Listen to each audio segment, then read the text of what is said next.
Brought to you by V-Guard, co-powered by Sensodyne and Vimal. બોલો ઝુબા કેસરી. કોટથી મળી રહ્યા છે આરએમસીની ફૂડ શાખાએ કારખાનામાં દરોડા પાડ્યા છે. તૂટી ફૂટી અને જેલીના કારખાનામાં દરોડા પાડવામાં આવ્યા.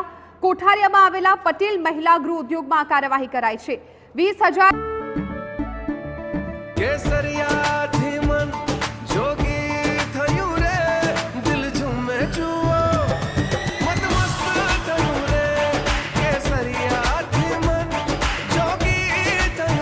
हर पल मनाओ केसरी त्योहार विमल. बोलो जुबान केसरी. 4 કિલો બિન આરોગ્યપ્રદ કાચા પપૈયાનો જથ્થો છે એનો નાશ કરવામાં આવ્યો છે. સંવાદદાતા મોહિત ભટ્ટ આ મામલે વધુ જાણકારી આપી રહ્યા છે. મોહિત,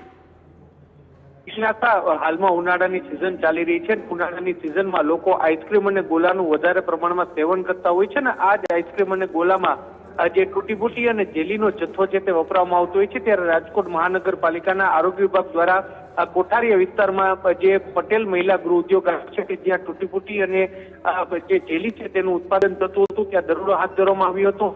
ચોંકાવનારી વાત એ છે કે આ જે સ્થળ છે ત્યાં કાચા પપૈયાનો 20,000 કિલો જેટલો એટલે કે 2 ટન જેટલો જથ્થો છે તે બિન આરોગ્યપ્રદ રીતે મળી આવ્યો હતો, જેનો સ્થળ પર જ નાશ કરવામાં આવ્યો છે. એટલું જ નહીં પરંતુ જે કારખાનું છે તેમાં ખૂબ જ અનહાઇજેનિક કન્ડિશન છે તે જોવા મળી હતી.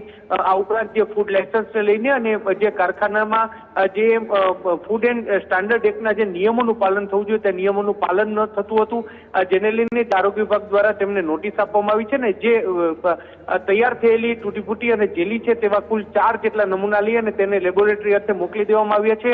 આનો રિપોર્ટ આવ્યા બાદ કાયદેસરની કાર્યવાહી હાથ ધરવામાં આવશે. તૂટી ફૂટી અને જેલીનો ઉપયોગ છે તે મીઠા પાનમાં સાથે સાથે આઈસ્ક્રીમ આ ઉપરાંત જે બરફ ગોલા અને અન્ય ચીજ વસ્તુઓમાં તેનો ઉપયોગ થતો હોય છે. ત્યારે ખૂબ જ ગંભીર અને ચોંકાવનારી બાબતો સામે આવી છે, જેને લઈને આરોગ્ય વિભાગ દ્વારા કાયદેસરની કાર્યવાહી હાથ ધરી છે. જી જિજ્ઞાસા. બિલકુલ મોહિત, આભાર સમગ્ર માહિતી બદલ. તો મીઠા પાન, મીઠાઈ, આઈસ્ક્રીમ અને બરફના ગોલામાં આ તૂટી ફૂટીનો ઉપયોગ થતો હતો અને એ તૂટી ફૂટી હવે બિન આરોગ્યપ્રદ મળી આવી છે. હવે આ મહિલા ગૃહ ઉદ્યોગ છે એમના વિરુદ્ધ કઈ પ્રકારની કાર્યવાહી કરાઈ છે એ પણ જોવું રહેશે.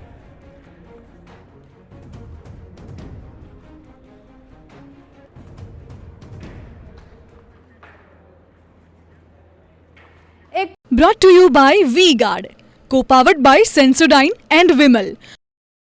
બોલો ઝુબા કેસરી.